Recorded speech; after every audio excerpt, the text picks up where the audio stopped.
something here. I want to see. I'm looking on my page on my phone to see if it did anything. It said, oh, it did. I can see myself. Can you see this? Yep, I can see it. Okay. Anyway, all right. So, Sherry. So, uh, so if you're on this page, then you know that I'm Sejana, and I have my friend here named Sherry who was sleeping or getting ready, just scrolling her phone, and I thought, let me see if she'd be interested in coming online on live to test out this feature on this app called BeLive.tv. I used it before when I was talking about Cambodia, my very first time after coming back. I used it then, and I thought I had to pay to use it, but apparently I can use it for 3 times a month for free. So we're going to use it today. Um, so today we're just going to talk about whatever. But just to have a topic on hand, I had a something that somebody was talking to me about earlier this morning. So for me here in Korea, it is what time is it? It's almost 2 o'clock in the afternoon. And where are you? I am in Fredericksburg, Virginia, and it is 12:48 in the morning. In the morning, and you look wide awake, except for the fact that I can tell it's not daytime over there. So, Yes. I mean, you're in Virginia. Well, first of all, what's it like for you over there in Virginia these days? Um, it's different. It's different in that you definitely have less people on the road. When you do go to the store, supplies are scarce. There's not any conversation going on in the stores between people. Everybody just kind of sticks to themselves. They keep, they look straight ahead. They don't try to converse or anything like that. And it's a lot of panic, fear, uncertainty, that and anxiety. I think that a lot of people are experiencing. Um, so it's pretty nerve wracking. When I do see my neighbors driving by and I stop the car, they all express their concerns and fears. They have older parents, some living with them. Um, you know, they're older or in the age bracket to where they could be considered high risk. So it's definitely different. And I think everybody, depending on where they are in their life, what season they're in, has a different perspective on it. So, I know you're a mom um, of three. So, how old are your kids? 17, 13, and 8. Yeah, and I have a 11-year-old and 12-year-old. 17, 13, and 8. Are 17, you 13, saying and your 8. youngest is 8 years old? What? Oh my goodness. Wow. Yeah, It's you don't been a while. yeah, it's been a while. You don't remember the time you came to San Antonio and discovered I was pregnant? Yeah, I remember, but I thought that was yesterday. Apparently, it was 8 days, 8 years ago. 8 Wow, years ago. Yep, wow. 8 years ago. So your youngest is 8. How is she doing with the whole not being able to see her classmates and staying She's at home? taking it the hardest. She's taking it the hardest because she doesn't fully understand what's going on. And then you also see people who are not adhering to the social distancing. So she's like, well, how come they get to play, but I don't get to play? So she definitely misses her friends. She misses being in class. She misses being at school. Um, she's not really motivated to want to do the work at home. Y'all have work then to do at home? We do. We have work to do, but it's just really to give the kids something to do, to give the parents something to have for the kids to do because it's not graded. So whatever grades they What's the point of doing the work it's anyway? just busy Like, work. That's it to you don't make turn it life. in. You don't turn it You in. you turn it in, but there's no grade for it. So whatever grade you had before spring break is the grade that you're going to get. There are no opportunities to continue. They just Are they still deciding that, or is that final? Like that is That's pretty much been final. Teachers will work with you on grade if you have, you know, grades that you would like to bring up. They can assign extra work in order for you to have opportunities to bring those grades up. But other than that, it's a done deal. wow. Yeah, it's a done So deal. so So how do you talk to your 8-year-old about what's happening then? Because you said she doesn't understand why all this is going on, and why some people get to do things and other people don't. yeah, I What I just explained to her that not everybody is going to be obedient. Not everybody's going to adhere to the rules. That's just the nature of people. That's the way that it is. But when we are being instructed to do things, that are going to benefit others and benefit ourselves, it's important that we are obedient. I get that it's not easy. I get that it's difficult. I get that, we don't have to like it. Nobody said we had to like it, and we're entitled to feel how we feel about it. But despite how we feel, we need to still be obedient to the rules that have been put in place. So she understands that. She understands that. So mm, she's able to go outside in the backyard and jump on the trampoline, play with her siblings, play with the dogs, ride her scooter in the driveway, stuff like that. We go on walks sometime. Um, but as far as, having play dates or anything like that, I told her she can have FaceTime play dates. She can have Skype play dates, but no contact. And that's for the benefit of, like I said, not just us, but for the other people that she wants to have these play dates with. you know I can't be positive that we won't contract anything. I do go to the supermarket when necessary. So you just don't know. And I don't want to just take it for granted that, oh, okay, I'll be good just because I'm going to the supermarket and back. yeah. Mm, So, I could do everything I'm supposed to do and still get it, you know. But I feel like if that's the case, then I've done all that I was capable of doing. I controlled all the things that I was able to control.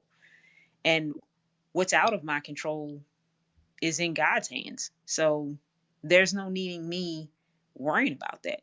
It's going to be what it's going to be, and He's going to be the one that's going to watch over me. He's going to be the one that says whether I get through it or not, or whoever is going through it, if they get through it or not. And just because you get the virus doesn't mean it's an immediate death sentence, even if you are in the high risk age group and have pre existing conditions. Medical doctors to me can't make that determination as to whether or not you're going to be the one that's going to die or whether you're going to be the one that's going to live.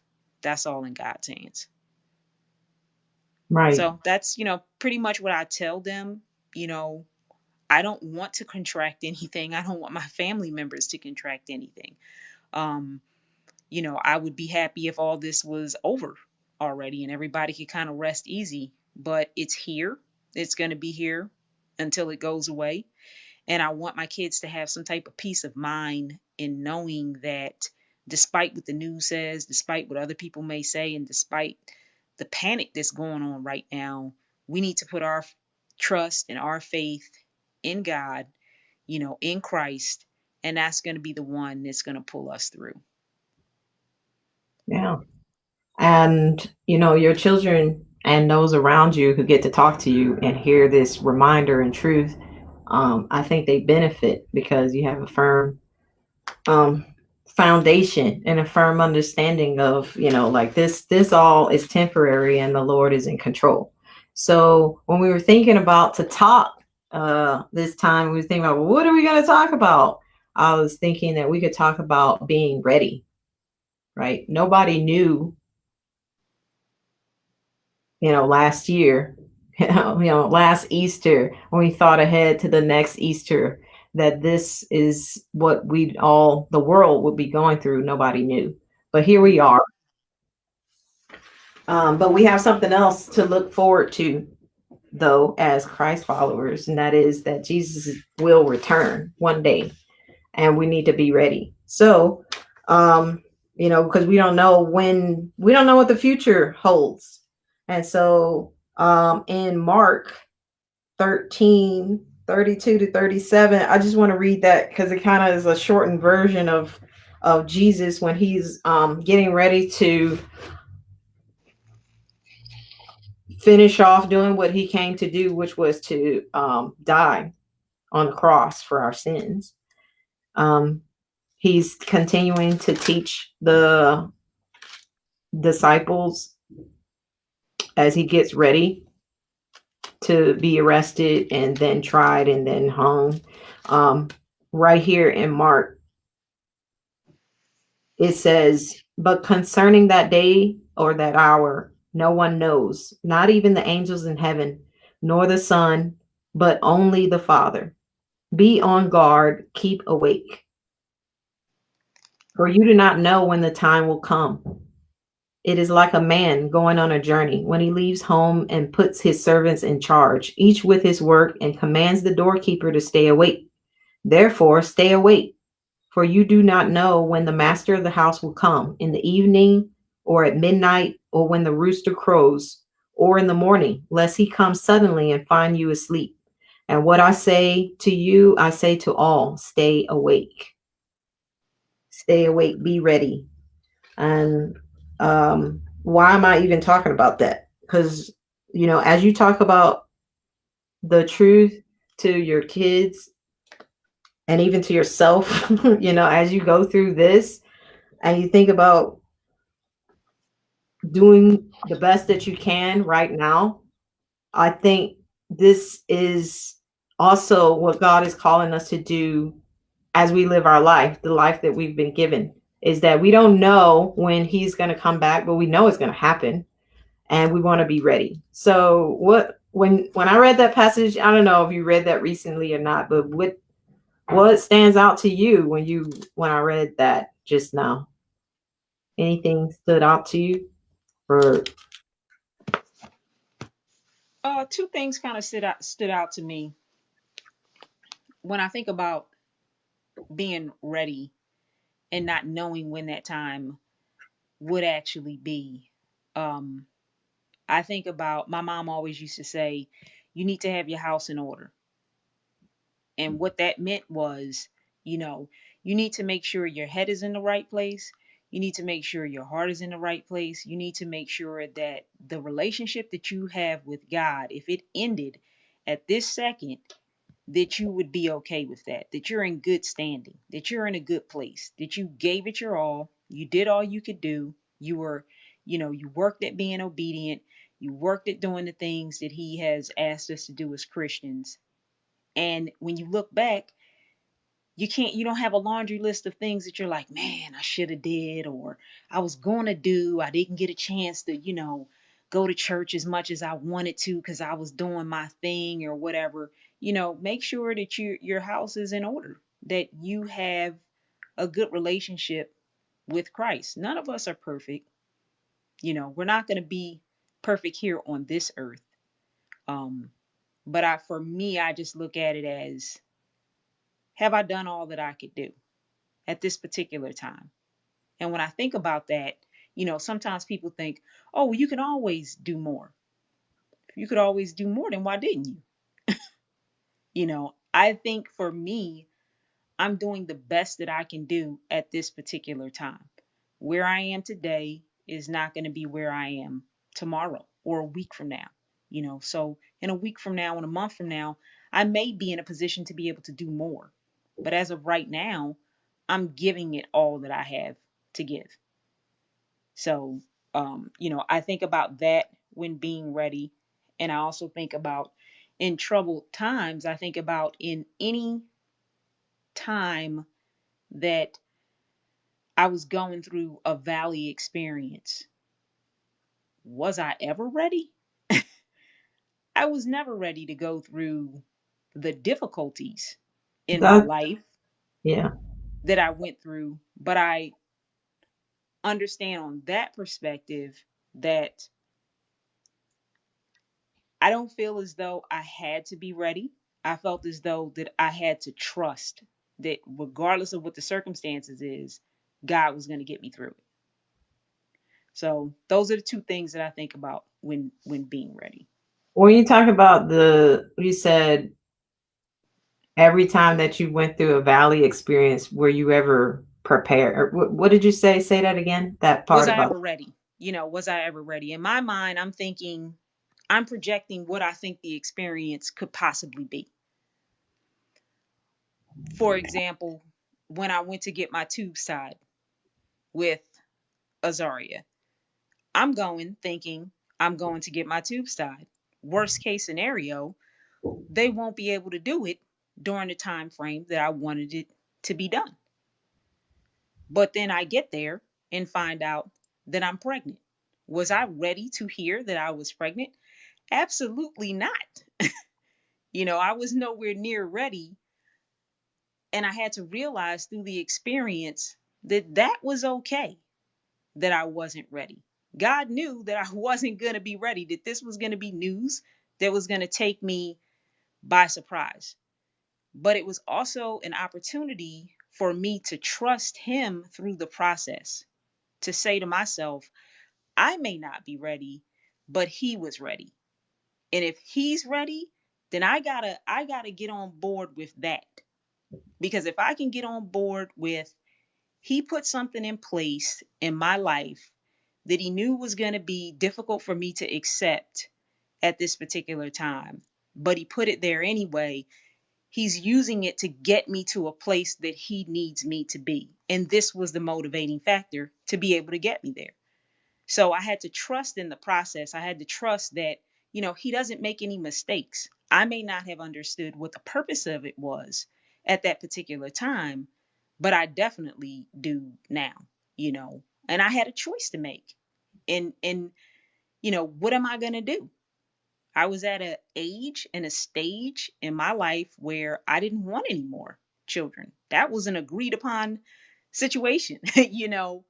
Um, so it was like, am I gonna flake out and say, no, I'm gonna go against my morals, I'm gonna go against my belief system, and I'm gonna have an abortion because it doesn't fit, being pregnant doesn't fit my plan? Or am I gonna say, my plan is not as important as God's plan, and I'm not going to compromise my morals and my belief system. I'm going to trust in God. I'm going to move forward, and I'll make the choice to do what I feel as though God would want me to do, and my feelings can follow after, because a choice had to be made within a certain time frame. My feelings, you know, you can't wait until you feel like something. You might be waiting for a very long time if you wait for your feelings to get on board. So I had to understand it. How I felt about it was secondary, and it ended up being one of the best things in my life. Azari is an amazing little girl, with a lot of energy and a great spirit, and I cannot imagine my life without her. But was I ready? No. God got me ready through that process.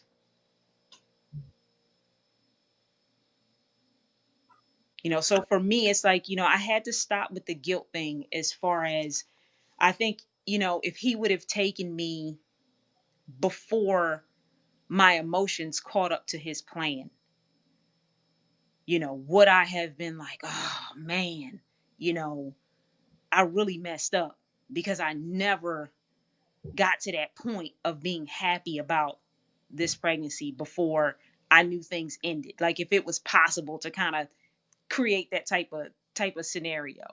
Um, but it was like, no, it wasn't about the feelings. It was about my obedience. He was requiring me to be obedient in situations that made me extremely uncomfortable, that made me fearful, that made me question, like, do you really know what you're doing with my life right now? I needed to be obedient in those times. And that's what my focus had to be on. Just like with the COVID situation, it's not easy. It's definitely not easy. It's not easy not having human contact. It's not easy being isolated. I have anxiety. This level of, panic that they put on the news and when you talk to people, it can really drive you over the edge, but you have to, I have to remember, and I hope others can also remember that there are things that we have control over and there are things that we don't. And COVID is one of them. We do need to be wise. We need to make, wise decisions about where we go and adhering to the social distancing and stuff like that. But at the end of the day, it's in God's hands, so there's no need in me getting myself worked up, possibly having a panic attack, worried about what all these numbers and predictions and, you know, things are going to be. It's more important for me to be obedient, listen to the word of God, and just hold on to what it is that he's already done in my life, um, what he's already done in many people's lives and throughout the Bible, to say that when his people were obedient, it didn't mean they didn't go through things. They went through things, but they were better on the end of things. He looked out for them. He took care of them. His promises were kept to the people who were obedient. So that's just kind of my take on it. That's how I look at it. Yeah, and I think that we learn through the valley, like you was talking about, in these unexpected situations when we make the choice to trust God, even just a little bit, we grow. Yeah. And so the next time you go through unexpected situations and things, you have a little bit more faith and trust that God, and you know, because you've seen God be there for you, and now so you trust him to be there in this time situation. Yeah. So we might not be prepared for the specific situation that we're going in, but God has prepared us all throughout, as he has together we've went through things together. Yeah. um, all Yeah, you right. definitely go through training through those valley experiences, to be able to trust them with a little bit more, a little bit more, and a little bit more. And he just keeps building on it on a solid foundation. And once you get to a point to where you've gone through some really big things and you can trust him through those big things, for me, it's like if you've seen me through everything you've seen me through, it's nothing that's gonna stop. You know, it's like you got me this far. You got me through things that I didn't think I was gonna get through. So he has my complete trust. Not that it's not difficult sometimes as a human. You're gonna feel like, oh no, but do you really know what you're doing? But I just look back at all that he's already done. He's already proven himself as to what he can do. So I just remember those times and the things that he's gotten me through, and that definitely helps me moving forward in all different aspects of my life. So I know that you're specifically talking about certain situations that have happened in your life that that you weren't expecting, that God has, you and God went through together. So you're Yes. holding on to that. But what about those people? What would you say to the people who feel like they're new in faith? They don't know God in this way. They feel like they haven't went through anything like this before. They can't think of any time where God was there, where they just feel like they're at the beginning of this journey. What do they have to hold on to prepare themselves for this time, to be ready? Like, how can they be ready when they have nothing, I guess, no background? What would you Um, I what would would you have to say, look at some of the things that God has done in the Bible for different people, you know, um, and the journey that they had to take to see what he's capable of doing first. And then you have to, for me, I had to ask myself, Okay, he's done all these things for, look at what he did for Job. Look at what he did for, the Jews. Look at what he's done for, Paul. Look at what he's done for all these people, Moses and So, Abraham and so all these yeah, people. that's great. I would say the same thing. So if I would just draw out something in what you're saying. You're saying Mhm. that it requires you then to go to God, to open up His Word and to like look at it and to do a little. Like it's not like you could just sit there passively, like, like save me, God, like do something. Like what you're saying is go to God with like look at his word and see how he's responded, see his character, see how he's been there for others, and then know that like I love that you said he is capable. Look at what he's done with these people. That requires us to, it's not like God's gonna say, here, I wish sometimes, like the movies, you could just like in the Matrix, is it the Matrix or something? You could download a file and it would input in everything, all the knowledge, all the skills, you just download it and this is just in you. And all you have to do is like put it in and you wait and there it is. But it's not like that in real life. We actually have to, we're required to do something here, and for us the doing is to I think is to come to God, to go to God, use the tools that he's given us. One tool is the Bible. He's given us his word. Mhm. But go ahead, you're saying you can go to his word and see what he's capable of. Yeah, I I, mean, I think you have to kind of back up too that you brought up that point. You got to make a predetermined decision that you want to have a relationship with God. But to sit yes, here and say, God isn't showing up in my life, and what has God done for me, and what has He brought me through, and I just don't see it, and I'm just not, well, are you looking? Are you even looking? Because if you're looking, if you're actively looking, you're going to find Him, But if you're yeah, sitting on the couch and you're engulfed in everything that the world has to offer, but you don't take time to find out with what Christ has to offer, then how do you expect to benefit from it? you know just as active as people are on social media and selfies and all this other stuff that they decide to look up. You want to learn how to do a hairdo, you're going to YouTube it. You want to do a makeup tutorial, you're going to YouTube. You'll search out everything else you want to search out. So if you're really want to know who God is, search him out. yeah, He's not hard to find.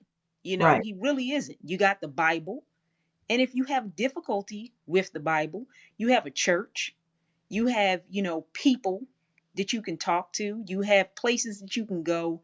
There's so many opportunities to connect with Christ on a variety of different levels that doesn't necessarily always require you in the beginning stages to join the church and participate in all these activities and all this other stuff.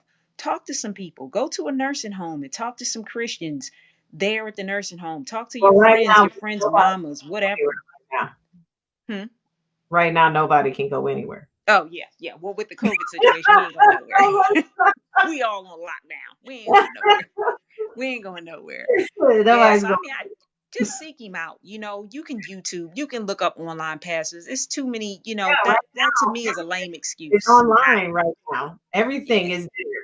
everything. It's like a buffet. Yep. Everything is there. It's just like, but what are you gonna partake in? What are you gonna fill up on? That's what I'm thinking about. Like, yeah, all the sermons are available now online. I like my emails is full of stuff, now. So if whatever you want, you can have it. But my hope though that this time though we don't miss this opportunity that we have been given. Nobody might not call this an opportunity, but really, this is like a pause on your normal activities in life that will hopefully shake us all up enough to consider where are we headed?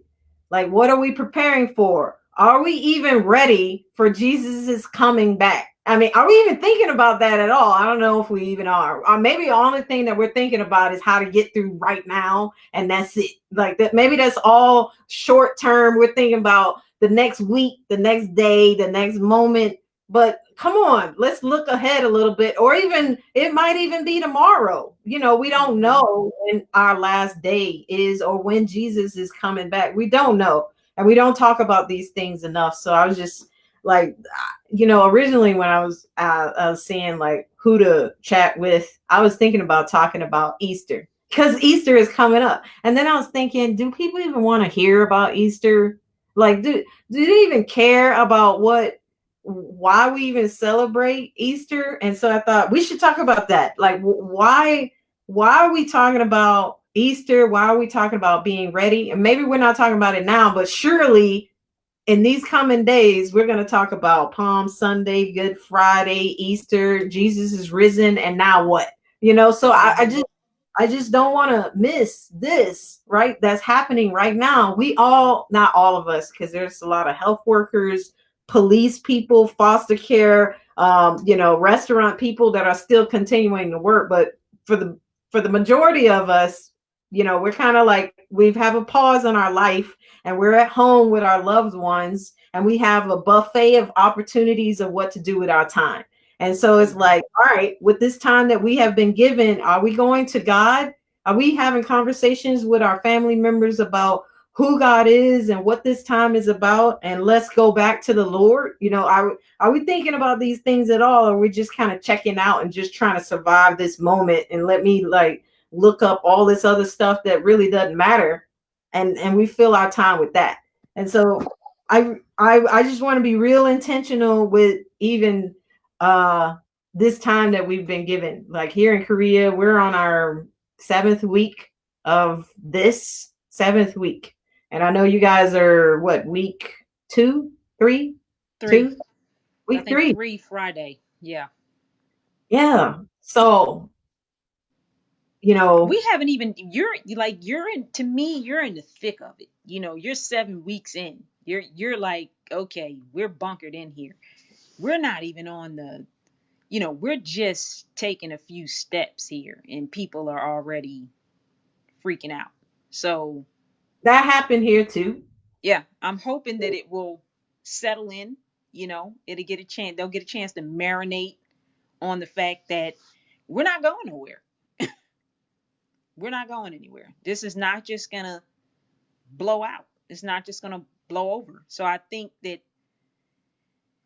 people who are already dug down in their situation, in their relationship with Christ, will dig down deeper. And those people who have their feet planted in the world, that's that's where their feet gonna be planted at. And then you Yeah. have those few, Yeah. That's you have those few that will say, hey, a light bulb kind of went off. This is a little, those people who are already kind of feeling that calling, those people were kind of feeling like, my life's been sucking for quite some time. Now I had to slow down. Now I get to spend time with myself. And some people will realize I don't like me. I don't like myself. I don't want to spend this much time for myself. And that's why I spend so much time in the street and on social media running and doing all the things to keep from having to deal with me, my issues.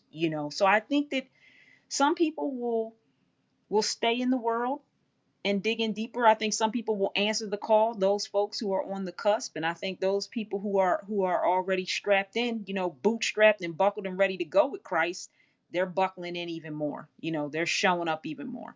as a person that I think I would fall under that category of I'm buckled in, I'm good. I think that all of those persons need to consider everyone else.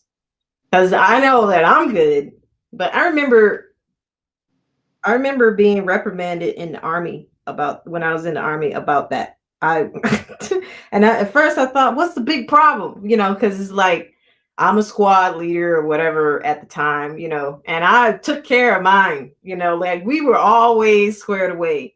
And then I'd watch other people flounder and do whatever I'm just like, well, we're good. And then I remember one of the leaders talking to me and saying, yeah, you're good. You have your team ready to go. But what about everybody else? And I'm thinking, well, what about them? Like, what about them? We each have a job to do. We do each have a job to do. We do. But now I'm thinking now I've matured a little bit more. I'm like, yeah, well, now I'm thinking, okay, um, but what about other people? Because I have many loved ones that don't care. about the Lord, they're only looking at here and now and their life now. Hmm. But is that all there is? I mean, is this all there is to life? Is it's like spinning your wheels of whatever situation you're in, whether it's school or work or home, family life, like is that all day after day? That's it until you grow old, hopefully, and die. Like that. Is that all? Like, I don't think that's it. I remember thinking about that. Like, is this all to life that there is? To achieve rank as fast as possible, make as much money as possible, live a comfortable life, and then what? Like, that's it? I mean, everybody has that question that causes them to think, like, is there more to life? There is more to life. There is more than just me making sure I'm good and set and like watching everybody else act crazy and they just don't know what's going on. Like, so for me, Hmm. it's just kind of like, how can I share the truth with other people in a way that hopefully they will hear, and on it something that is said that would cause them to think, is there something more? Maybe I should check out this Jesus that she keeps going on and on and on about. Like, who is Jesus anyway? Why does he matter? Why are we celebrating Easter? Is it really Hmm. just about finding eggs? Like, what is it, a kid's holiday? Like, what is this Easter about, and why do we keep talking about it? And Jesus died on a cross. Who cares that a man died on a cross? Just Hmm. I just wonder, like, are some people missing this whole point? Like, they hear it, but they just don't get, how does this apply to me in my life? Because it has a lot to do with you. It's not all about you, but it has a lot to do with you, and it affects your whole day-to-day life. And I really hope that we who know him would be bold enough to share this message of hope with other people so that they can be ready too. I agree. I agree. I think, for people who don't know Christ, and like you were saying before, I think that how we live um, our lives as Christ followers is important, because people observe, they look at everything you do, you know, what type of house you're in, you know, um, what do you look like when you're with your spouse? How are you with your kids? Are you complaining as a mom?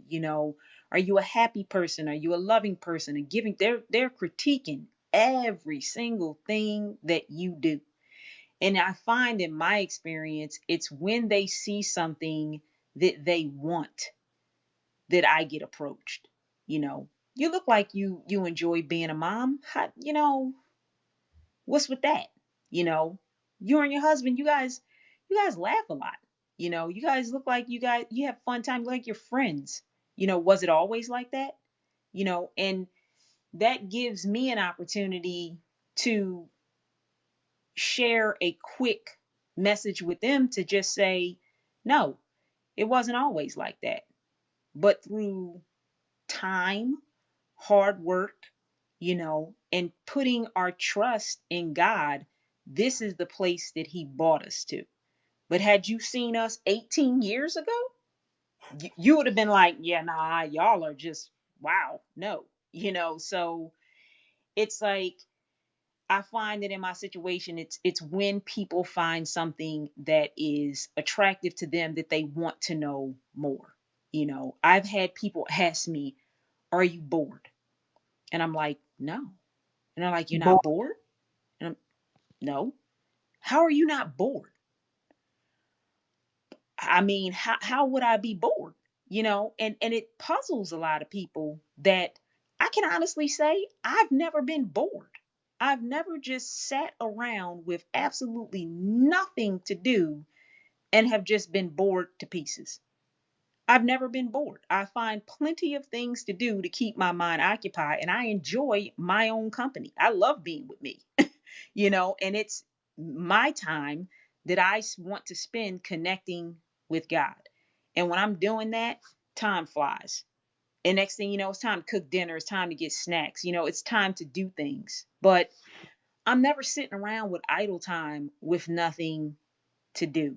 And I think that, people have asked me that and they want to know, how's that possible? What do you do to get to the point to where if you have a ton of friends or if you have no friends at all, that you can be good all by yourself? And that's something that I had to learn. I thought that I needed people around me and this friend network and all the things that they portray on television. It makes everyone seem like they're so happy, but that's not the way my life went. We went into the military. We were disconnected from friends and family, and there were times that I was all by myself. There were times where I just had one person, but God sent me who I needed at that particular time in order to get me through that situation. So I think that, that's been a key for me with the people that I meet.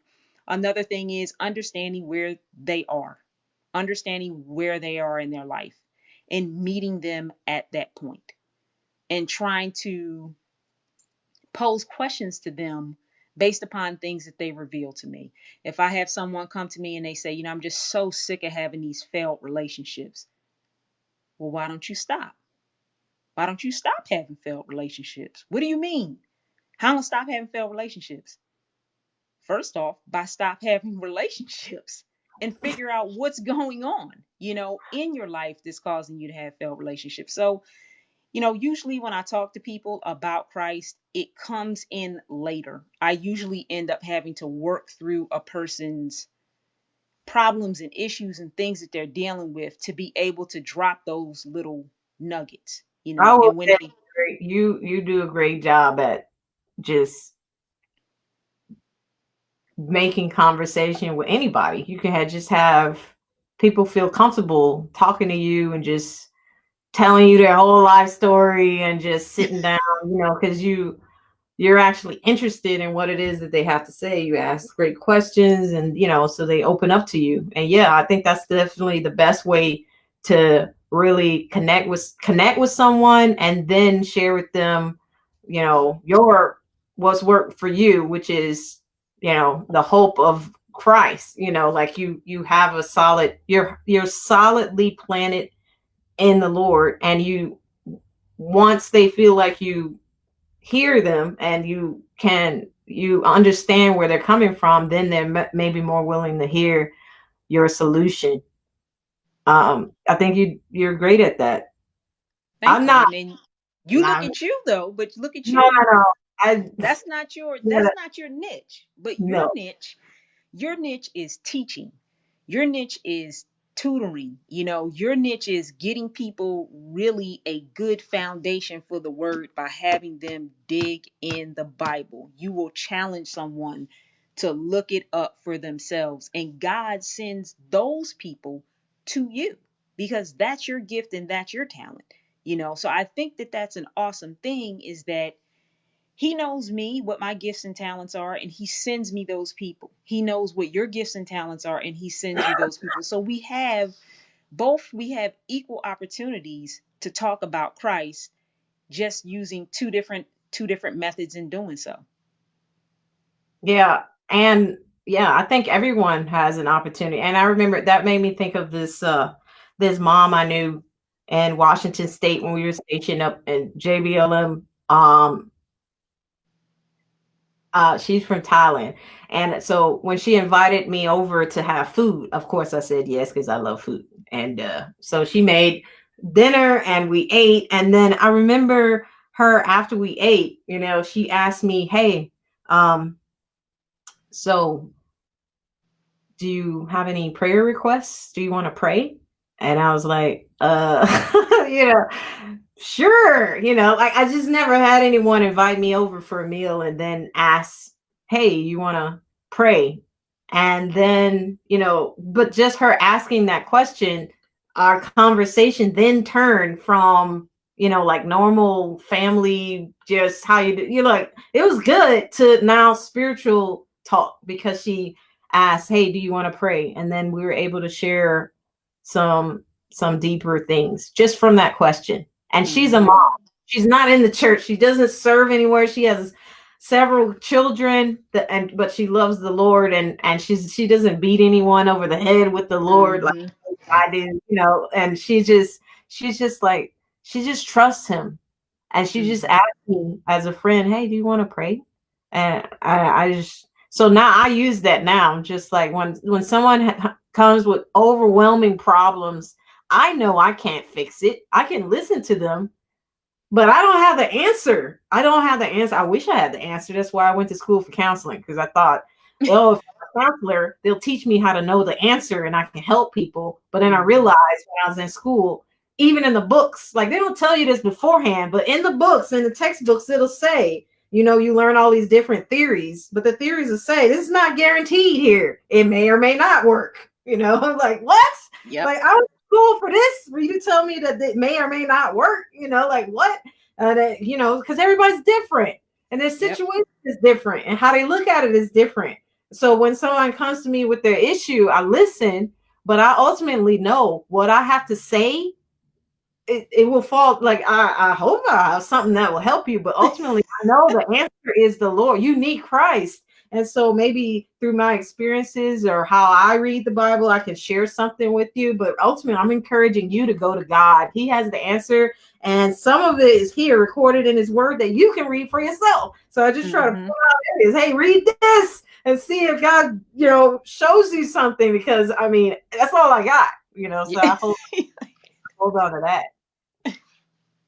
But yeah, we all have something and we can all use that to be ready. So I think Mm-hmm. when it said, when the Bible is talking about, like in Mark or even in that other reference that we didn't read, which is Matthew, when it says, in fact, in Matthew, here we go into the Bible. But yeah, in Matthew 24, starting at verse 36, it talks about, you don't know, no one will know when the day or hour will happen. People try to say, I've heard people say, this is the end times, the world, like, how do you know? Even Jesus doesn't know. It says right here, like, I mean, look, I'm just a person, but you can read the Bible for yourself. And you can see that in Matthew 24, verse 36, it says, but concerning that day and hour, no one knows, not even the angels of heaven, nor the Son, capital S, Son, because it's talking about Jesus, but the Father only. Only God knows. Only God Mm-hmm. knows. It's going to just happen. And so it's like, how is he going to find you? That's what the rest of this says. It's like, how is he going to find you? Is he going to find you faithful, doing the things that he's set out for you to do? Has he entrusted Mm-hmm. you with children? If he has, then are you taking care of your child? Yep. Are you married? Are you doing the things to nurture your marriage? Because is he gonna find you faithful? That's what that means about being ready. It doesn't mean like hold up in your house, like filled with fear, like everything around you just waiting. No, that's not what it means. It means like, are you, when he comes, all of a sudden, is he gonna find you doing the very things that he has for you to do? And so sometimes, like, here's a practical example. As you know, the kids have been doing online school for 6 full weeks. Now we're on spring break. So we have a computer room because it's a 4-bedroom apartment that we're in. And so in the computer room, we have it set up so that the monitors are facing out. That's kind of Mm-hmm. like a protection thing. So I can Mm-hmm. kind of see what it is that they're looking at when they're online. Anyway, so when they're online doing their stuff. So they like to close the door, but not all the way it can't, because there's a thing, and it anyway. So I'll like peek in and I look through the slit and I'm like, what are y'all doing? I'm looking. And so when I check on them, I want to see that they're doing the thing that they're supposed to be doing. Mm-hmm. And I love it when I go check, and I check at various times. I check early in the morning when he thinks I'm not up. I go creep over there, take a look, and I love to see that, okay, he's up, he's on, he's doing what he's supposed to be doing. That's what I'm talking about. I love Yep. that. And I believe that that's what God is saying when he's saying be ready, because I'm going to show up and I want to see you sleeping. Like, when Yep. he says sleeping, that doesn't mean you can't sleep. Yes. Obviously, you can sleep. He made your body so that you need rest. Okay, that's not what he's talking about. What he's talking about is, are you going to be filling your day? Like, he's given us all this time now. Are you filling your time with, what are you filling your time with? Yep. Really, you say one day I'll go to the God. One day on Sunday. Sunday is the day. On Sunday, I'll spend an hour and I'll listen to a sermon or something. And then I'm good. Like, is that being ready? I don't know. I don't know. Because I mean, really, we're all eating 24 hours a day, 24 hours a day times 7 days a week. That's a lot of hours. And you talking Yeah. about you 1 hour with God, listening to somebody's sermon, and that's it? I don't think Yep. so. So Yep. when he says be ready, I think he means I woke you up this morning. I kept you alive when you were sleeping. You know, Mm-hmm. I made sure you had enough to at least have food. You Mm-hmm. know, everyone is alive and well. And even if they're not, they're here. So, where's my praise? Like where's my thanks? I hate Mm-hmm. that when I make all these meals and my kids got into this habit of it's time to eat. It's time to eat. I don't mind cooking. I love it. I mean, I like to cook, so I make the food, but I hate it when they got into a habit, right? Just expecting food. So they get into the habit. Mm-hmm. Let's tell them it's time to eat. They come. They don't even wash their hands. They come and they just start eating, and that's it. And then the first words out of their mouth is not "thank you," but it's "why'd you add salt?" or something, something that has like what? And then these are the first words out of your mouth. Do you know that I labored and made this food while you were sitting over there doing whatever you wanted to do? Like, no, so I think that God is kind of like that. Like, I think having children, being married certainly teaches me like in ways that maybe I didn't learn when I was single. Like all of this that I think God wants of us as our loving father. He lovingly provides all of these things that we take for granted. Mm-hmm. And now, for whatever reason, he has taken away some of these things that we have enjoyed, some of these luxuries that we have taken for granted and we just exploited and just relied on maybe too much. And here we are, he's Mm-hmm. taken it away. And here we are. And he's like, all right, now they will come to me. And then they don't. Now they're just doing all this other stuff. Like what? So I see that not from everybody, but like you said, Mm-hmm. it's categories of people and where they're at. But I'm hoping that those people who are not doing what they're supposed to be doing will think about it. Hey, wait a minute. This time that I've been given is a gift. Am I using it wisely? Because one day it's gonna be gone. I Mm-hmm. mean, we try to hold on to our life as if we can control how long we're gonna live, but the Mm-hmm. reality of it is we have no idea. So every day is a gift, and we use it wisely. I think too that the longer that you stay in a position that challenges you, the more likely you're able to get something out of it. Because if, hey, I went through this little bad patch right here, 2 weeks later, bounce back, we're good. No harm, no foul. We pushing on along. It's real easy to take the credit and think that you did something to get you through this situation. But then when you're put in a position like COVID to where you didn't do anything to create the situation, you can't do anything to get yourself out of the situation.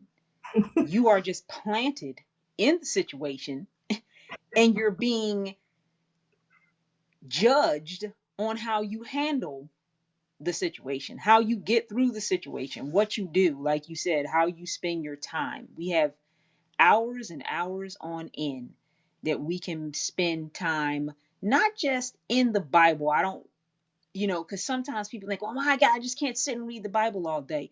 How about you talked about cooking food for your kids, cooking food for your husband? Well, that's your job, responsibility, and role that you've assumed as a wife. You know, Right, fulfill that role right. and do it lovingly, not Yeah. slamming pots. And I'm so sick and tired of cooking for y'all. Y'all just make me sick. And Do eat it every with joy. yeah. You don't have to have a smile on your face because sometimes you are going to get sick of cooking. Well, I mean, by the end of this, we probably didn't cook like 5,000 meals, but do it in a way that your kids can see and that your husband can see that even in times that you may not want to do it, you're doing it anyway. And you're doing it anyway because you're fulfilling your obligations to Christ, you're fulfilling your obligations to your husband and your kids. Live a better life, live a Christ filled life. You know, if you can make it to church, make it to church. I've been in situations where I wasn't able to make it to church. Sometimes there was no church, that was something that I was getting anything out of. But you have to find ways to spend time with God in your quiet times, acknowledging Him with the small things that you do throughout the day, whether it's spending time with your kids, whether it's sitting down having a intimate conversation with your husband, or maybe doing something loving or nice for him, or whatever it may be. But definitely, I think that I hope that people are trying to live a Christ filled life and stop thinking about yourself every second of every minute of every day. There are people out here with far worse ailments and things going on, um, that COVID has absolutely nothing to do. People were suffering before COVID even hit. They're going to be suffering after COVID leaves. Take time to pray for somebody. All this social media scrolling, there's plenty of people on here crying out for help. I'm depressed. I got anxiety. My husband has, he's a war veteran. He's suffering with alcoholism. There's plenty of people that you can pray for. You don't have to know these people personally. How do you God pray? knows who they are. How do you pray? How do you manage these requests and prayers? Like, how does it actually work out in your life? Because that's something that I'm still working on, that I feel like I need to improve in this area. So how do you do that? Prayer is something that God put on my heart at the beginning of the year. I normally listen to people's problems. I normally try to, work through situations to help them figure out what's going on. I've been doing that for years. This year I kind of felt like I'm a little exhausted. I'm a little burnt out. Like you said, you can't fix these people's problem. What you need is you need Jesus. I get you need me to kind of talk it through and be Yeah, a but you're not sounding there. board Yeah. to help you get to that point. But ultimately, you need Jesus. So God kind of put it upon my heart this year that He didn't want me, you know, in that area at this particular season, that He wanted me to definitely listen to these people, but He wanted me to pray for these people. So, what I do is when I'm scrolling on social media, I just make a mental note. These are the people, and I get to a point. Okay, I'm done scrolling, and then I just pray right there. I just pray instantly. Um, People that I would normally talk to that I haven't talked to as much, I just call them. Are you busy? No. Is it okay if I pray for you? And they're like, oh wow, okay, yeah. Wait a minute, let me pull over. And I just pray, and I just tell them, I just was led to pray for you, and this is the reason why. Sometimes God puts things on my heart that I feel like I need to call the person. um with me, I have a I'm a feely person. God speaks to me that way. So I will just have a strong feeling that I need to contact the person, and I will have a strong feeling on what subject matter I need to contact this person on. And I just tell them that, you know, I was sitting here today, you came across my mind, God impressed it upon my heart that you need me to pray for you in regards to your marriage. Is that okay if I pray for you? And they're like, whoa, well, wait, you talk to my wife? No. You talk to my husband? No. And then they usually are very receptive to me praying. And strangers, whether I know their name, because sometimes people don't post their names, they're under some type of whatever hashtag name or something. God knows who they are. He knows their situation. And that's what I say. God, you know who this person is. You already know their situation. And I just proceed to pray about them. So this year has been a season of prayer for me. And I'm just trying to make as much time as I possibly can, even when I'm just walking around, when I'm clean. It doesn't matter. There is no ritual to it. I just pray in my head.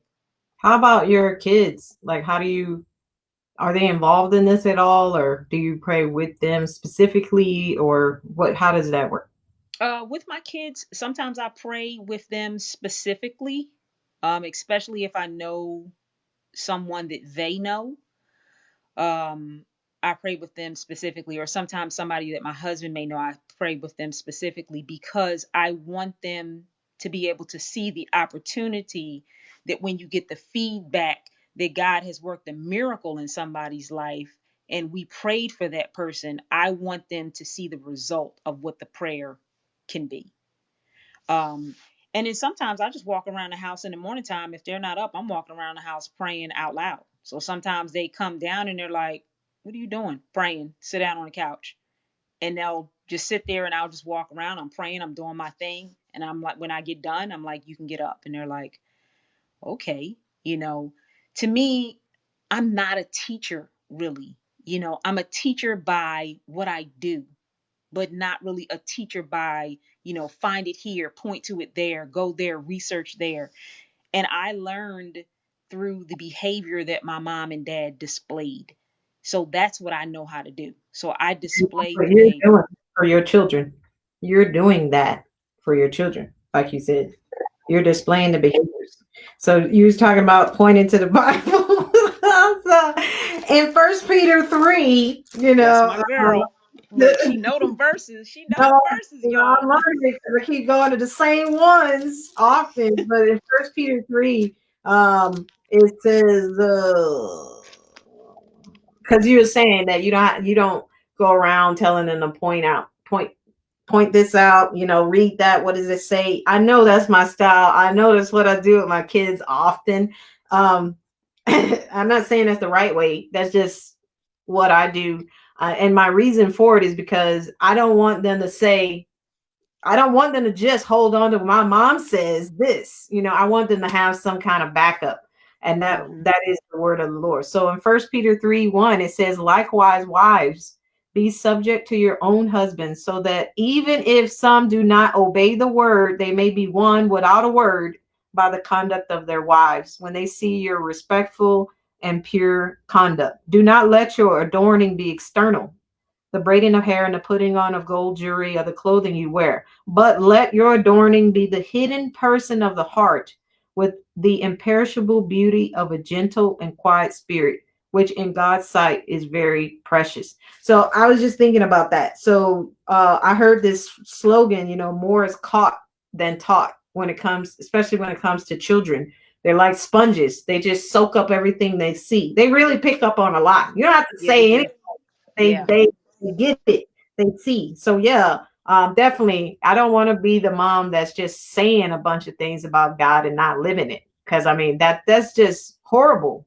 And I hope Hmm. that we would be Christ followers who would not only be able to tell the word, but show it in our actions, that they would know and see the conduct of our behavior and know that we are indeed true followers of the Lord.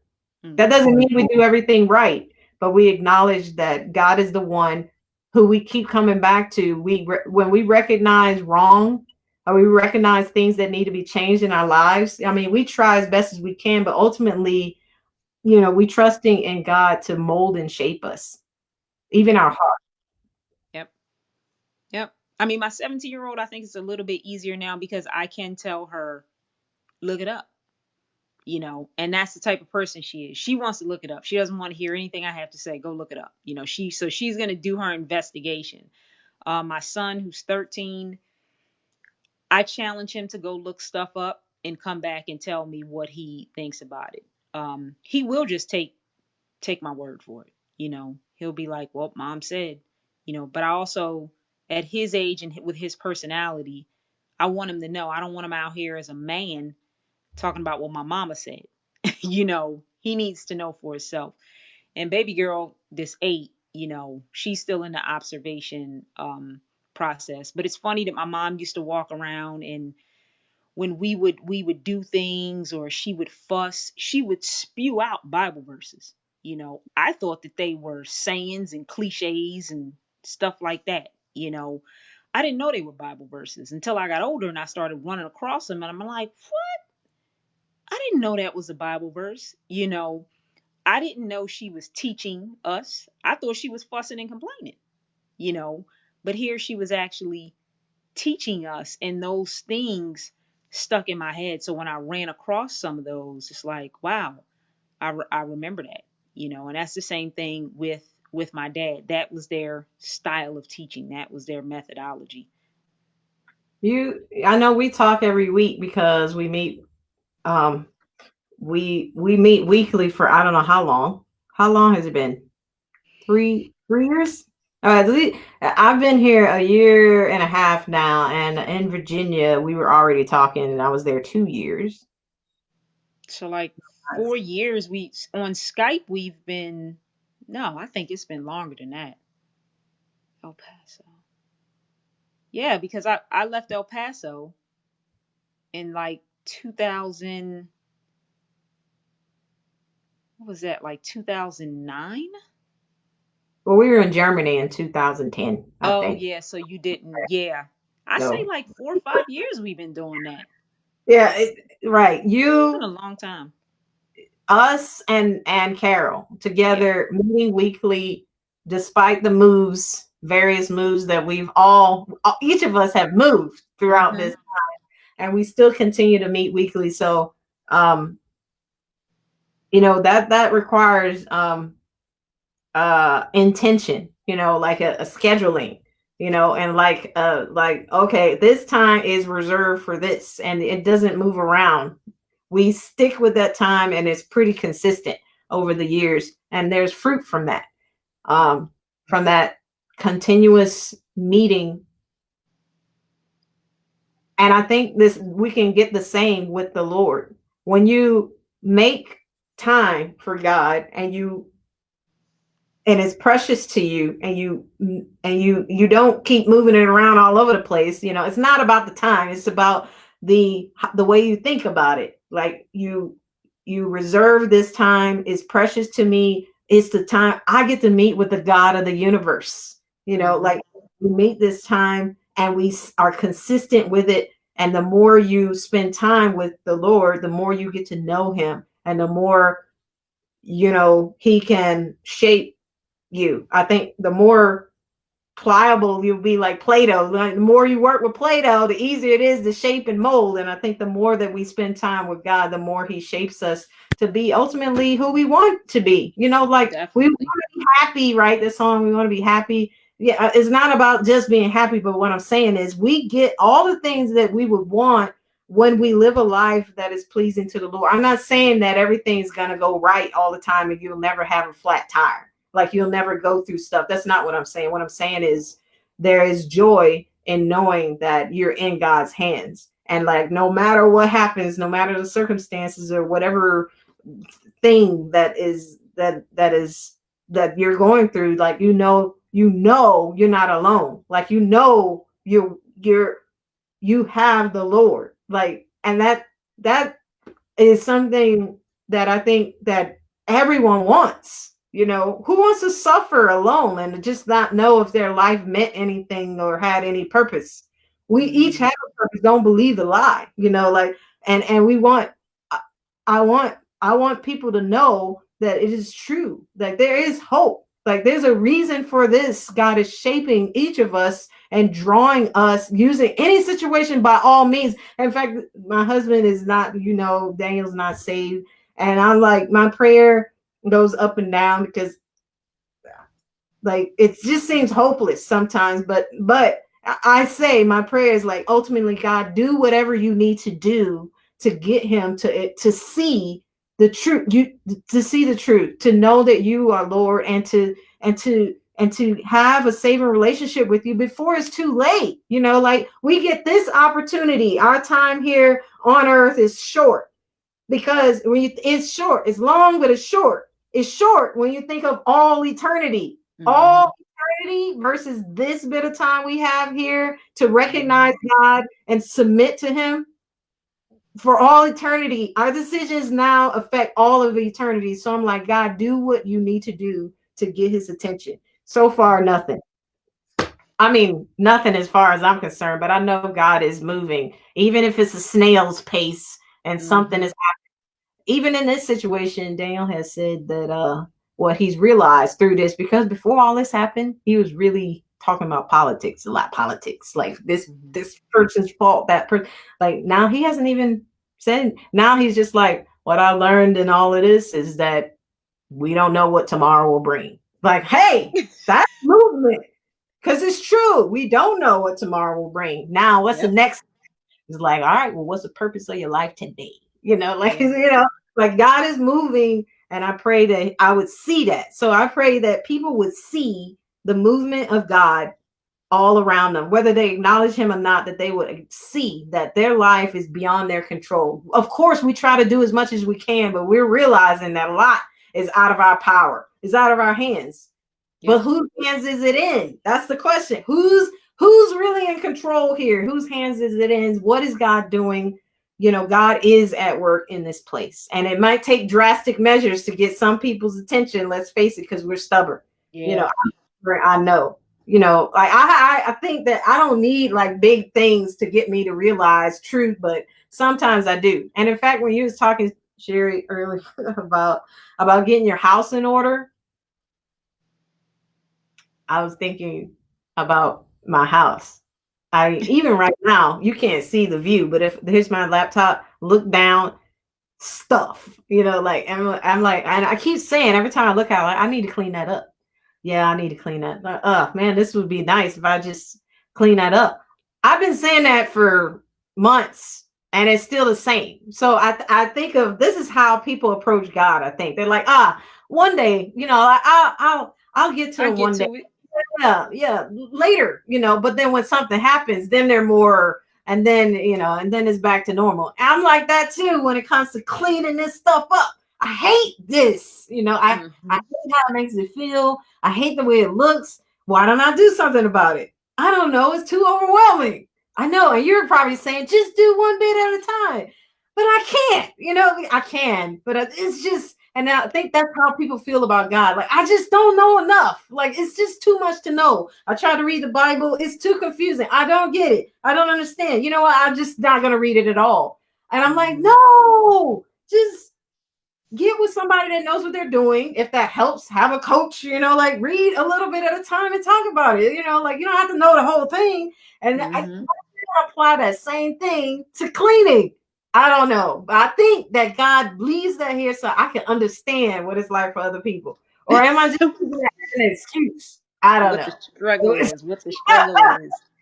Yeah, I think we all have our things that we struggle with that we don't want to do. Um, I do, definitely have my things that I struggle with that I don't want to do. I think one of the more motivating things that helped me was when we did the Five Aspects book, and Carol said that God is happy when I do, certain things. Because at a point, it's like, who cares if I clean? What difference does it make? This is ridiculous. It's redundant. I'm sick of doing it. I always have to keep doing it. People mess up. I clean it again, blah, blah, blah.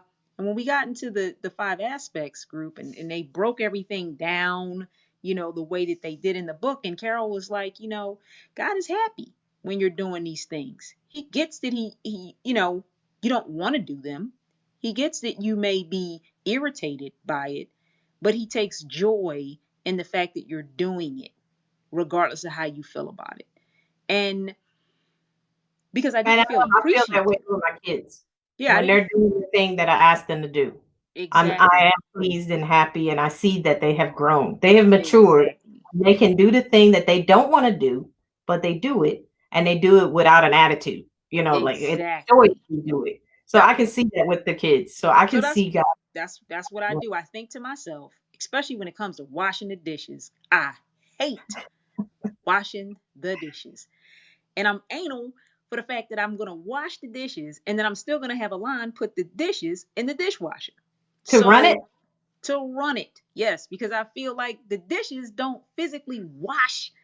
Like they're Oh, not gonna get goodness. washed in the dishwasher. If you have dried up oatmeal on this bowl and put it in the dishwasher, you're gonna have oatmeal residue still on this bowl. So I wash the dishes, I put them to the side, then a line loads the dishes. So I have to convince myself to wash these daggone dishes because I did it the other way. I just throw all the dishes in the dishwasher. It was a mess. We had to throw away forks. It was just a mess, because they didn't get rinsed. They just had leftover food, threw it in the sink, it gets hard and crusty, whatever. Then there's something wrong So with your dishwasher because you shouldn't be washing dishes twice. yeah, it does not get it. No, it does not. If something's dried up on there, it's not coming off. cheese, it ain't coming off. It's just not happening. Dried up milk in the bottom of the cup. No. Okay. Now So this. yeah, it's not getting off. But point being, I have to say to myself, you know, I'm not doing it for them. I'm not doing it for anybody else. Certain things I'm going to do because I know that it's going to make God happy. This small thing is the dishes, but next week it may be apologizing to somebody because I said something I shouldn't have said, or Yeah. I lost Right. apologizing to my kids because I lost my temper or whatever it may be. He's smiling at me because he knows that it was difficult for me to get it done, but I made the right decision anyway. Right. And there's a verse about I don't know what it is off the top of my head, but a passage about, entrust God entrusting you with the little things, and then before, how can I give you more if I can't even do this little? Do you know what it is in the Bible? I hate that when I don't know. I have to Google this real quick. But yeah, you know? I know what you're Mm, talking about, but I don't know where it's at. Luke 16:10. Let's see. I got a Luke 16:10. Yes. That's it. Yeah, yeah. Well, yeah, All I'm sure right. it's in other places too, but Luke 16, it starts at Luke 6. Let me write this down. Um, yeah, it's 10 through, but it's talking about God and, yeah, it's talking about money specifically here, but I think it can apply to other things. Did you find it yet? Yep, I did. Oh, can you read Yep. that? 10 through the end of there, 13.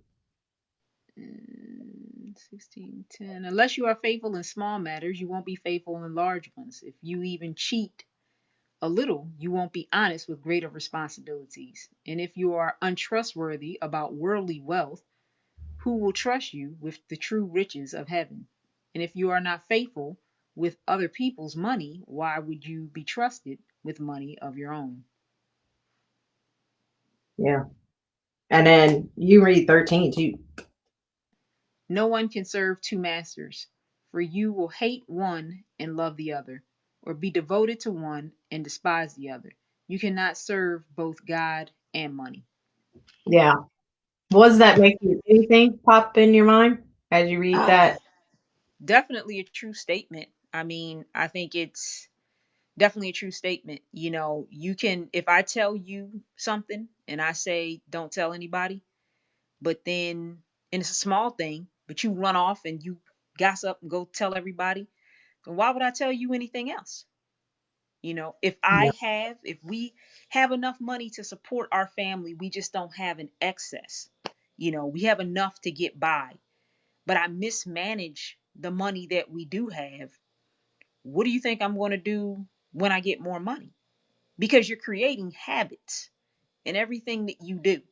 So if you make $30,000 a year and you suck with $30,000 a year, sometimes people think, well, if I just made more money, then I would be able to do more and da da da da.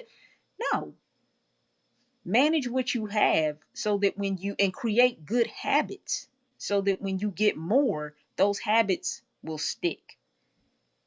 So that when you get more, you'll be able to do more and still maintain, not increase your lifestyle. If you could live off of 30,000, then you should be good with anything above that. So to me, I think it's definitely a true statement in a lot of different things. And when God, entrust us with things, I've given you one kid and you're neglecting, you're out doing what you want to do, not taking care of the child I gave you, but you want more. Why would I trust you with more? If you're abusing what I've already given you, why am I going to keep giving you more? What lesson is that going to teach you? I think sometimes we have too much, and that's why we abuse it. Just too much stuff, just filling our lives with televisions and computers, and we just can't stop buying, we can't stop purchasing, We are just trying to fill this hole that we have in our hearts and our lives and our spirit with stuff and stuff and more stuff. And when you're buying, you're excited. You know, you can't wait for it to come in the mail. You get a nice little high and a nice little rush. And then once the rush is over, you're surrounded by all this crap that doesn't bring you any pleasure, any joy, anything. It's just more stuff to take care of. Now you have to find a place for it. Now you have to dust it. You have to organize it. You got to clean it. It becomes overwhelming. You know, you can't, you're just consumed by what am I going to do with all of this stuff?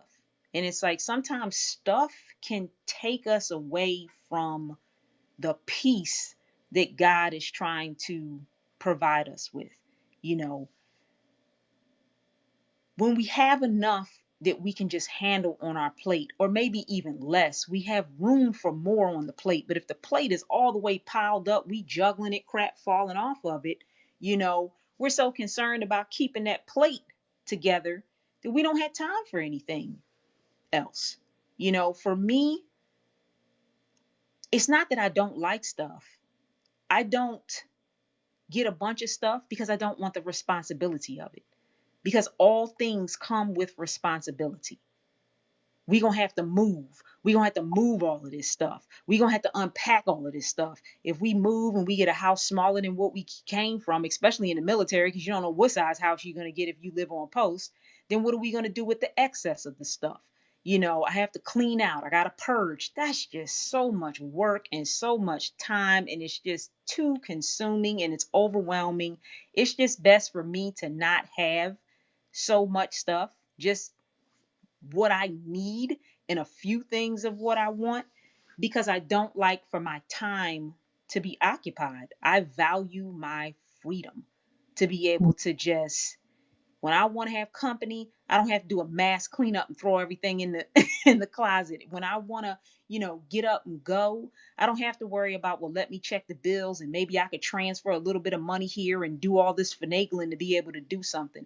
I just like my freedom, and my freedom provides me with peace of mind. And when I'm at peace, I can stay connected to God. When I'm consumed about what I'm going to do with this stuff and what we're going to do with the money, my thoughts are not on God. My thoughts are on how to fix the situation. What do I need to do in order to make this situation better?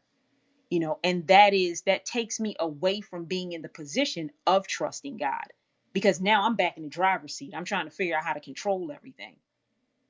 You know, but you also can't be complacent and be like, well, I'm going to have everything I want.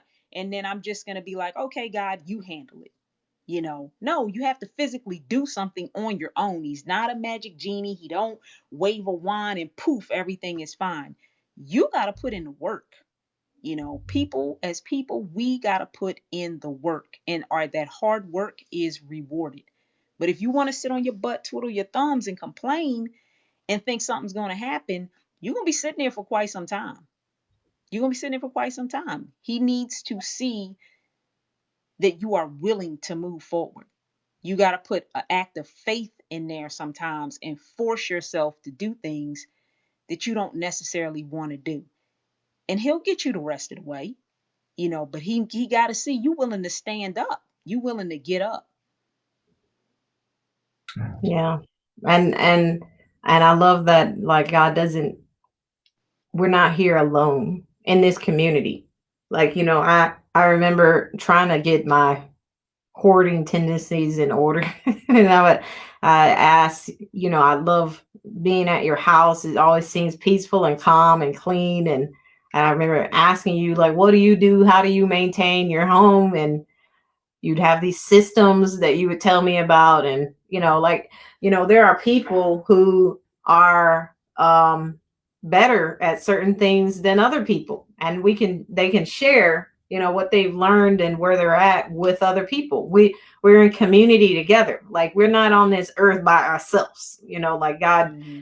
gives us each different things that we're maybe better at or excel at or can helpful in, that we can help one another. So for me, you know, it might be you know, my love. I will spend time with the Lord. I will continue to like explore his word and share that. That's just something that comes, it feels like it comes naturally to me, and like I just want to do it. And other people see it as, I can never be like that. Well, you're not supposed to. Maybe that's just not your thing. Maybe your thing is listening to other people and showing empathy. I don't Right. know. But the point is, each person has something, and the point is to use whatever that is, to be ready to whatever it is, be ready and willing and looking with expectation for what's sure to come. What's sure to come is that God will need you. Not that he'll need you, but I mean, he will present opportunities for you to show him his glory and to love one another. Like you mentioned, cooking a meal. You don't have to do that these days. Really, you don't. No, you don't. You can tell your kids go microwave something, and It's a done deal. you don't have to do a lot of things these days. But when you take the time to do that, it with the right attitude, like it just shows glory to God and to the people that you're loving on and serving. So I'm just thinking about the fact that, even cleaning, I know in my mind what it takes in order to get the house in order, but actually, like, coming to the point where I want to do this, like I will do this. I want to do this. I will set aside the time. I will do this thing, like it may require more of a help, like, hey, can you keep me accountable in this area to do this thing? Can you give me a plan?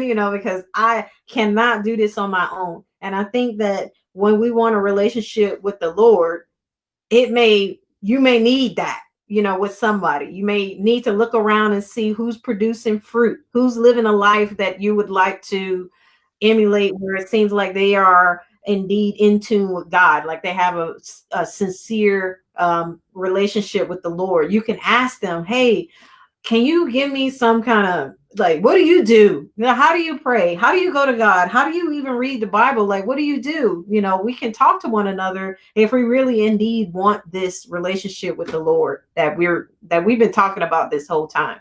So, God does not leave us here on our own. Once we're Christ followers, he gives us the Holy Spirit that lives within us, that can also help transform us from the inside out, to even want to do these things, Hmm. to want to love, to want to change, like, and you notice, like, when you look back, like, the things that you used to do they don't really interest you anymore. Like, you're actually wanting to do the things that are pleasing to the Lord, that God gives us his spirit that changes us.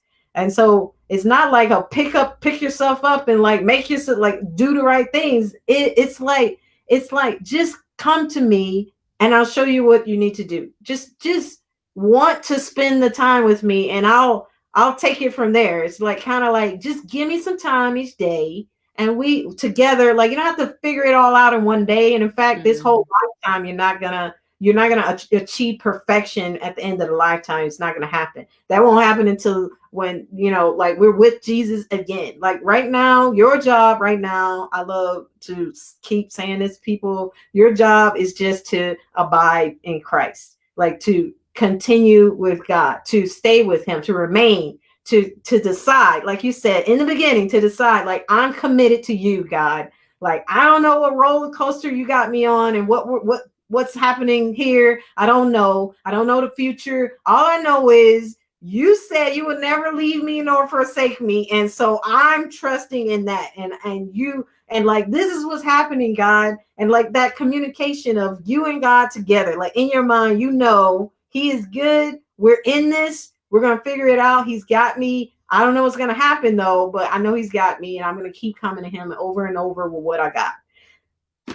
I see you living that out in your life, Sherri, even as the ups and downs of things happening over and over. Like, you're living it out. And so I'm glad that you were able to come on and just let's have this discussion and talk about, what does that look like? Because other people might feel like they're drowning right now. And like, I Hmm. don't know how to have, I don't even know. So to them, what last words would you share? Like if someone feels like I can't handle all this that's happening. Like the news is overwhelming me.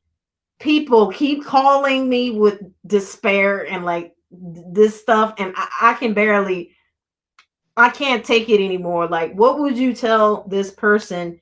What would you say? Because you've lived this out and you're living it even now today.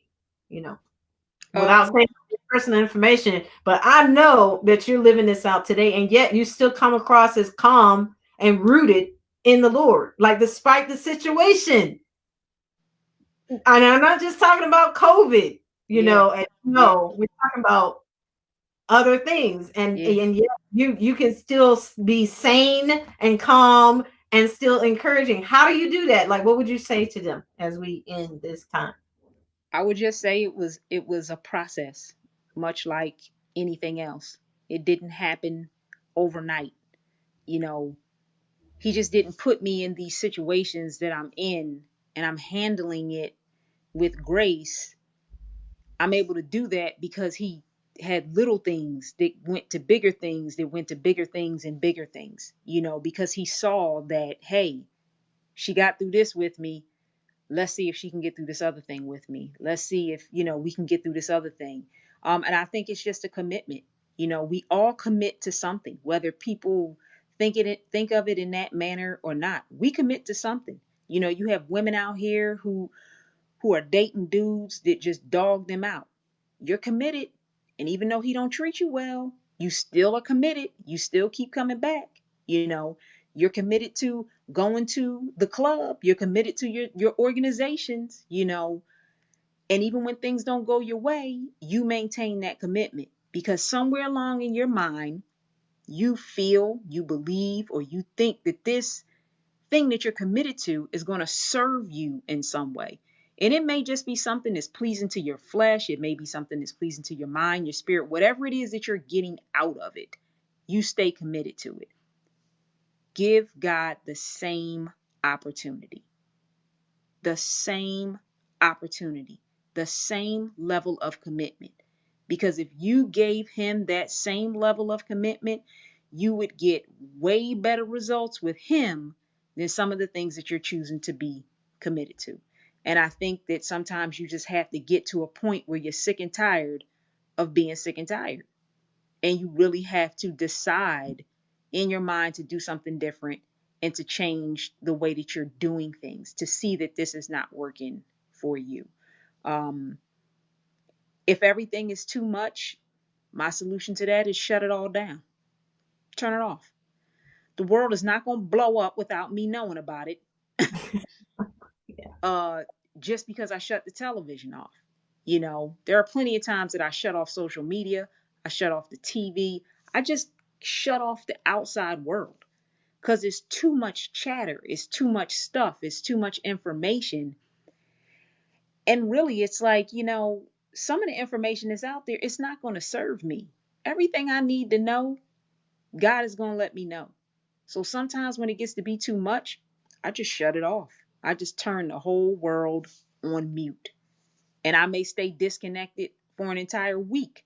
You know, I let loved ones know, hey, I'm gonna be on a blackout zone this week. You ain't gonna hear from me. I'll call you when I'm off of it. And it's just me, my kids, my husband, and God. And that's been the time that me and God have really been able to get down to the nitty gritty. Because sometimes it's not always pretty, you know. Sometimes it's not always, oh Lord, Heavenly Father, thank you, Jesus, I'm coming to you. No, sometimes it's, I'm pissed. What is happening here? Are you for real right now? So there's no point in trying to hide how you feel because he already knows how you feel. He wants you to confess how you feel. The confession is not for him, it's for you. He needs to get you to say it. He Yeah. needs to get you to acknowledge it. He needs to get you to realize it. So stop trying to be cute in your relationship with God. It can look however it's going to look. He can handle your words, He can handle how you feel, and He can transform those things in you. Just because this is where you show up today, it doesn't mean that this is what you're going to look like 2 years down the road. 3 years down the road. He's going to take you on a journey, and it's not always going to be pretty. It's going to have some bumps and some hard roads and some times where you just want to lay out on the floor and sob yourself until the next day.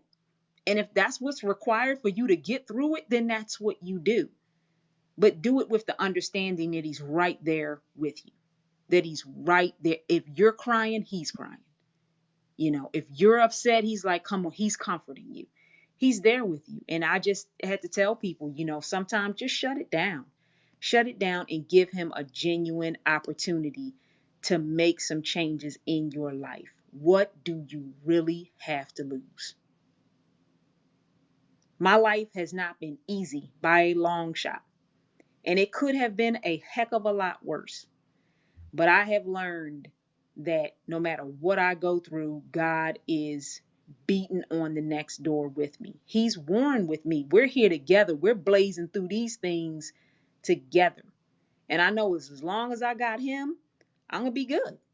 It don't matter what else happens. I'm going to be good, and I know that I have said to myself before, if he don't ever do another thing for me in my life, he's done enough. He's done enough. And I don't deserve what he's given me. I don't deserve his mercy, his love, his commitment. He gives it to me as a gift, and I recognize that. And it's nothing I can do to earn that because he gave it to me. So I don't have to walk around like, oh man, I gotta win him over by doing this, no, it's done. It was done on the cross. It's a done deal. So I just encourage people to give him a try. Just give him a try. You have nothing to lose, and I guarantee you're not going to be disappointed. So, All right. Thank you, Sherri. Wow. Um, well, I've enjoyed our first conversation live, and I hope that somebody got something out of this time. And you can let me know if I can post this in the normal places that I posted so other people can see it. You can let me know. I hope so. So let yep, me know. Yeah. you can Okay, good. post it. Yep. Okay, okay. No, no, really. Um, we talked about several things, so hopefully something in there. I know it's kind of long though, but hopefully something in there, somebody be able to listen and hear and be encouraged and know, like they're not the only ones struggling. We each are on our own journeys, and yet God puts us in this together, and Yep. he's with us, like, so I mean, like you said, like we're winners, like the victory is already done, like it was won on the cross, and for that I'm so thankful. So I don't know, how should we end this? In prayer real quick. Let's pray. All right. I don't think we've ever prayed together online, have we? No, I've So never been online. yeah, so this might be, anyway, I just want to acknowledge God real quick. I mean, prayer can go on for like, I just want to just thank God for this time. Is there Yep. anything you want to say? Do you want to pray, or you just want me to pray? Or you You want to pray? got it. I'll let you take it. I mean, I Yeah. don't mind, but you can Oh, have you it. don't mind? All right, then. No. All right, all right, all right. Yeah, I like for both people to pray. So you just pray real quick, like All right, cool. prayer, and then I'll close in a quick prayer. All right. Dear Heavenly Father, thank you for this time that we've had to fellowship online. Sejana and I pray that the things that we talked about will touch someone's life out here, that will get them to thinking about you in a different way, that will give them an opportunity to maybe just take a leap of faith, just to open up the book, or maybe just to talk to somebody else, or to drop Sejana a note to see what more can they learn about Jesus and what the life is that we're talking about. I pray that everyone will be at peace tonight. I pray that folks will rest well with all the things that we have going on in the world. Dear Heavenly Father, I pray that you will continue to watch over Sejana and her family, give her the strength, the encouragement to keep ministering to people and to doing your will. In these many blessings we pray in the name of the Father, the Son, and the Holy Spirit. Amen. Wow, Lord. um, yeah, Sherri covered it all. I am just thankful, Lord, to you. I thank you for, Lord, for technology. Um, that even though we're physically separated, God, we have been able and we can make plans and be intentional about spending time with one another and encouraging one another in your truth, Lord, like iron sharpening iron, Lord. We can be together and encourage one another all the more, even as we see the day approaching, as it says in Hebrews 10:23-25, God. I am just thankful to you for this day that you have given each one of us, Lord. I thank you, Lord, for the medical doctors and teams that are working even right now around the clock, Lord, for people trying to do the best that they can to keep them alive and to keep them just functioning, God. There's just so many things that you're carrying, Lord, and you're capable and able. You see everyone's needs, God, and I am just so grateful that we can come to you, Lord. I mean, we're so small compared to all of the people in the world that whose lives you know intimately, Lord. And yet we can come to you. We can make time and spend time with you individually, and you know us and you want to spend time with us, God. That is amazing. And it's with that thought, Lord, and I just thank you for being here with us in this time, Lord. I thank you for Sherri's willingness to be on camera like this. This is the first time we ever done this, and I mean, I just thank you, Lord, um, for the many blessings that you have bestowed upon each of our families. And Lord, I look forward to whatever the future may hold. But even if we don't get another day, Lord, I just thank you, Lord, for what you have done in my life.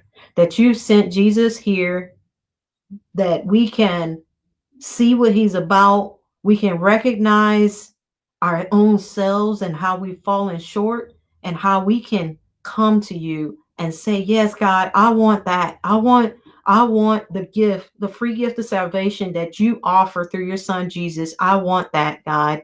And I turn away from everything else that is not pleasing to you, Lord. And I want to be changed and transformed by you. I want to serve you. I love you, Lord. Lord, you give us the opportunity to do that. So, Lord, I pray if there's anybody that has not done that yet, that has realized through this conversation or all these conversations that is available and made available to people through your creation, through the messages online by various pastors, through your word, Lord, whenever we come upon the truth and we realize that this life is beyond our control and that there must be a God, and that his name is Jesus, and that he came willingly and died for us, because the price for turning away from you and doing whatever we want, that's sin. The price for sin is death. And so Jesus died for us, that he would pay the price so that we can be in right relationship with you. Lord, I pray if there's anyone that wants that relationship with you, Lord, that they would just, it's very simple, Lord, that they would just ask you, God, please come into my life. I accept your free gift of salvation. Lord, I acknowledge that I have messed up. I have tried to live my life apart from you, and I do not want to do that anymore, God. I confess that you are Lord, and I want to trust you with my life. And I don't know what that looks like in the day to day, but I'm willing to come to you and learn. Like, I'm willing to submit to you, Lord, and that's it. And we are changed because you know our ultimately you know what's deep inside our heart. More than what we say, you know, Lord, what's in here, what's in ourselves, what's in our heart, Lord. And you know that if we really want a relationship with you, you have made the way. It is there. And I pray, Lord, that if anyone has decided to trust in you, God, that they will let someone else know this decision that they've made, this journey that they are now on, so that we can just gather around them and encourage them in your truth. Because that's just step one. I mean, living this lifetime of eternity with you is a process, and will be continually changed, but it does start with a decision. So, Lord, I pray, Lord, that if there's anyone that has not made that decision, that they will do so before it's too late, because we want to be ready. And we are thankful for the time that we have been given. And now I realize that this is much longer than the short minute that I said that I was going to pray. But I just thank you, Lord, for the opportunity to just share the good news of the gospel with anyone that's listening, God, because it's made available to all in the world. John 3:16. For God so loved the world that he gave his only son, Jesus, that whoever would believe in him shall not perish but have eternal life. So, and that's in the Bible, Lord. I pray, God, that people will open up your word, even check me on that. Read John 3:16, see what it says, and pray to you to ask you, Lord, what does this really mean? Because I want that. Lord, again, thank you for this time. And if it's your will, maybe we'll do it again one day in the future. But until then, Lord, we appreciate you and thank you. Amen. Amen. Amen. Sorry about that being long, but Hey, look, we just go where the spirit leads us. yes. All right, man. Thank you. You're welcome. You going to bed now? Yes. I know what time is 3 o'clock in the morning. Anyway. 2:33. Oh man. All right. Okay. That's that commitment we talking about. Yeah, that's true. But this is like outside of that. I appreciate it. We should tell Carol we were on. We I should have know. her on one day. Anytime that we get to talk about God is a good time. So it don't matter. I got the rest of my life to sleep. I ain't gonna be without sleep. All right. All right. Cool. I will. I'm continuing to pray for your family, Oh, and thank you. I'll talk to you later.